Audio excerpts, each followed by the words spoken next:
मेवाड़ के चित्तौड़ के पास एक छोटा सा कस्बा था, नाथद्वारा रोड का सांवरिया क्षेत्र। वहीं रहता था एक सज्जन व्यापारी, गोपीलाल अग्रवाल। लोग उसे गोपीलाल सेठ कहकर बुलाते थे, क्योंकि उसका व्यापार बहुत बड़ा था। कपड़े की 3 दुकानें, 2 गोदाम और दूर दूर तक उसका नाम था। सुबह वह हमेशा अपनी दुकान खोलने से पहले सांवरिया सेठ के मंदिर में माथा टेकने जाता था। वो हर बार कहता, मेरे व्यापार का मालिक तो तू ही है सेठों के सेठ, मैं तो बस तेरा नौकर हूं।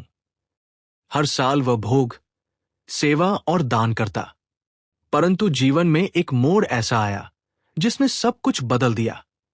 एक वर्ष जब सावन का महीना आया, गोपीलाल गंभीर रूप से बीमार पड़ गया। डॉक्टरों ने कहा, गंभीर लिवर की बीमारी है, महीनों तक आराम जरूरी है।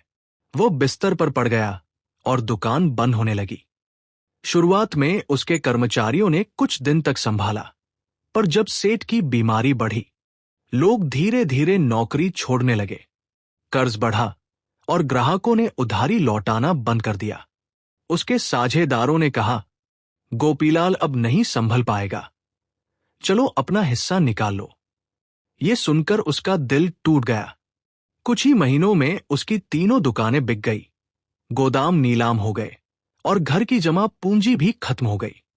बीमारी ने शरीर को तोड़ा, पर धोखे ने आत्मा को तोड़ दिया। जो लोग कल तक उसके साथ बैठकर चाय पीते थे, आज सड़क पार से भी उसे देखकर कतराते थे। यहां तक कि पुराने ग्राहक भी अब सामने वाले व्यापारी राधा किशन सेठ के पास जाने लगे।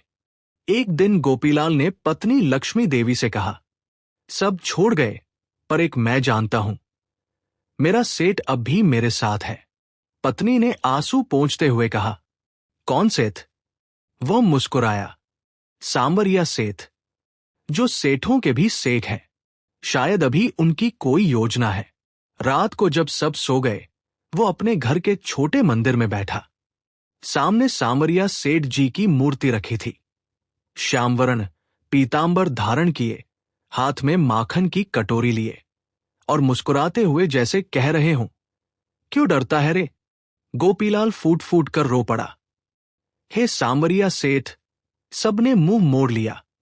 अब मैं तेरे चरणों में आया हूं। अगर मैं तेरा सच्चा भक्त हूं, तो तू खुद मेरा सेठ बन जा। मैं तो अब तेरे नाम की दुकान लगाऊंगा।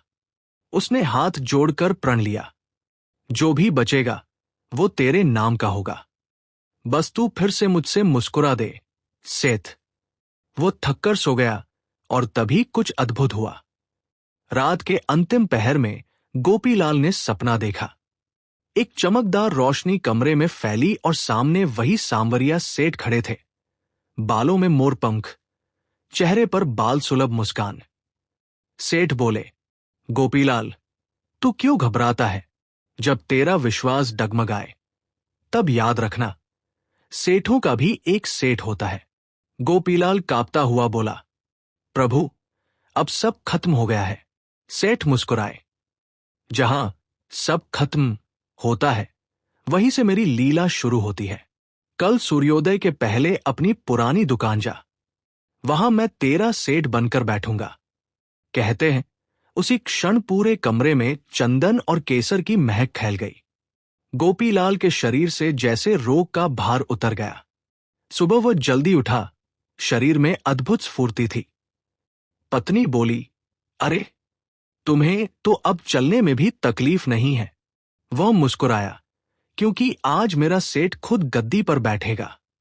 वह पुराने दुकान के सामने पहुंचा, जो अब बंद थी। लेकिन अचरज की बात, दुकान का ताला खुला हुआ था और अंदर दीपक जल रहा था। काउंटर पर एक श्यामवर्ण बालक बैठा था, सुनहरी धोती और माथे पर तिलक। वह मुस्कुराकर बोला, आओ गोपीलाल, बहुत दिन लगा दिए लौटने में। गोपीलाल के पांव कांप गए। आप कौन? बालक बोला, तू तो रोज मुझे बुलाता था ना, अब मैं खुद सेठ बनकर आया हूं। और फिर वो धीरे धीरे अदृश्य हो गया। पर जब गायब हुआ, तो काउंटर पर गहनों की एक थैली रखी थी। उसमें लिखा था, इससे दुकान फिर शुरू कर, सांवरिया सेठ। गोपीलाल ने वही धन लगाकर फिर से छोटी सी दुकान खोली। दुकान का नाम रखा सांवरिया सेठ वस्त्रालय। पहले दिन ही 4 ग्राहक आए और सबने कहा, सेठ जी, यहां का कपड़ा बड़ा शुभ लग रहा है। यहां से खरीदना मन को सुकून दे रहा है। कुछ ही हफ्तों में वह दुकान प्रदेश भर में प्रसिद्ध हो गई। जहां पहले लोग उसका नाम भूल गए थे, अब वही लोग कहते, उस गोपीलाल की दुकान पर तो खुद सांवरिया सेठ बैठते हैं। जो लोग पहले उसका मजाक उड़ाते थे, अब श्रद्धा से सिर झुकाते थे। एक दिन राधा किशन सेठ, वो व्यापारी जिसने उसका व्यापार छीना था, उसी के दुकान पर आया। उसने देखा हर ओर सुवासित वातावरण, लोग शांत और काउंटर पर श्याम जी की छोटी मूर्ति। वह बोला, गोपीलाल, तेरा भाग्य कैसे पलट गया? गोपीलाल मुस्कुराया, भाग्य नहीं पलटा, सेठ बैठ गया।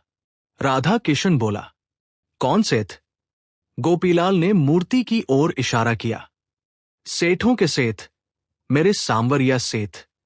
उसके शब्दों में ऐसी सच्चाई थी कि राधा किशन की आंखें भर आई। वह बोला, भाई मैं तुझे छोड़कर गया, पर तेरे सेठ ने तुझे संभाल लिया। समय बीतता गया। गोपीलाल ने सांवरिया सेठ के मंदिर में हर महीने भोग लगाना शुरू किया। दुकान के मुनाफे से गरीबों को कपड़े देने लगा और उसके व्यापार की ख्याति जयपुर, उदयपुर, कोटा तक फैल गई। हर कोई कहता, जहां सांवरिया सेठ का नाम लिया जाता है, वहां असंभव भी संभव हो जाता है। धीरे धीरे गोपीलाल का स्वास्थ्य भी पूर्णतः ठीक हो गया। डॉक्टर भी हैरान थे, इतनी गंभीर बीमारी थी, ये तो दैवीय शक्ति ही है। गोपीलाल हंसकर बोला, हाँ डॉक्टर साहब, ये दवा नहीं, सेठ की दया है। कुछ वर्षों बाद जब गोपीलाल का जीवन फिर समृद्ध हो गया, उसने अपनी दुकान की गद्दी पर एक तख्ती लगवाई। ये गद्दी सांवरिया सेठ की है, गोपीलाल सिर्फ नौकर है। हर ग्राहक जब आता तो वह कहता, सेठ को नमस्कार करिए, वही सौदा तय करेंगे। लोग मुस्कुरा देते, पर जब दुकान से खरीदारी करते तो कहते, सचमुच यहां तो एक अलौकिक शांति है, जैसे भगवान खुद बैठे हों। और वास्तव में कई बार जब दुकान बंद होती तो कर्मचारियों ने देखा, दीपक अपने आप जल उठते हैं, अगरबत्ती की सुगंध फैलती है और तिजोरी से केसर की खुशबू आती है। यह सांवरिया सेठ की उपस्थिति का प्रमाण था।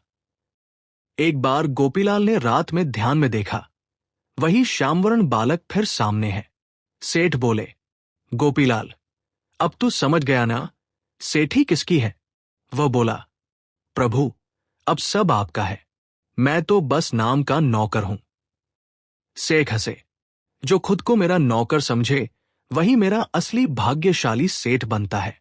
गोपीलाल के आंसू बह निकले।